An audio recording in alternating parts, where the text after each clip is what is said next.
They're known as the Pillars of Creation, but according to recent Spitzer observations, these ghostly apparitions have already met their own destruction. This is the hidden universe of the Spitzer Space Telescope, exploring the mysteries of infrared astronomy with your host, Dr. Robert Hurt.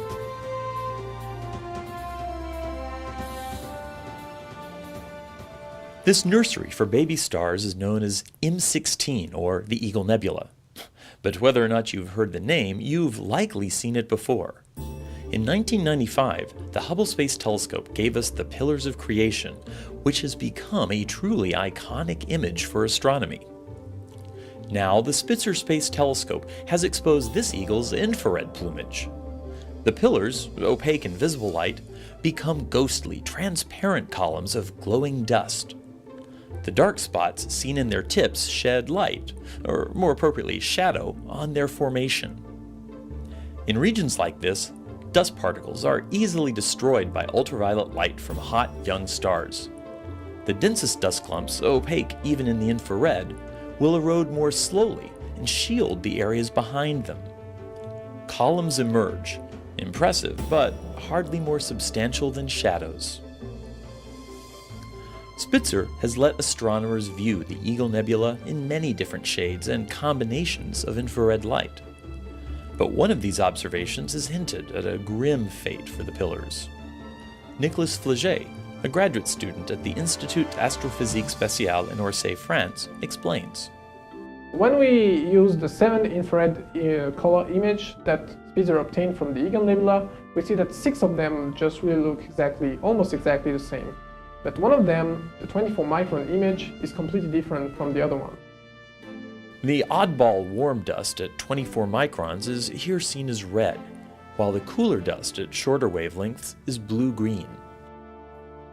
We see that there is a dust which is much more hot inside the nebula, and to explain this, we guess that there is a shockwave that hit the dust and the gas that didn't hit the pillars of the creation.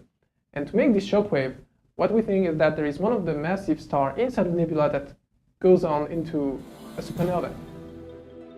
Fleget and his team estimate the light from this eagle-born supernova explosion would have reached Earth 1,000 to 2,000 years ago.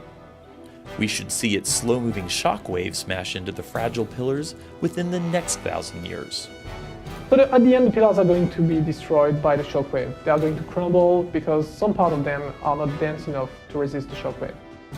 So at the end, the pillars of creation are going to be pillars of destruction. In fact, this show is a cosmic delayed broadcast of events that happened long ago. The Eagle Nebula is 7,000 light-years away, indicating how long its light takes to reach us. The pillars of creation had crumbled to dust, so to speak, well before the Great Pyramids were built. But creation and destruction can be two sides of the same coin. An infrared view reveals baby stars nestled within the doomed pillars, stars that will be exposed when the shockwave brushes the dust away. The same shockwave will continue to expand through the Eagle, colliding with and compressing other dust clouds. Astronomers think this process can trigger a new generation of star formation. More pillars will arise, just as we've seen throughout our studies of the Milky Way, as a natural stage in the ongoing life cycle of stars.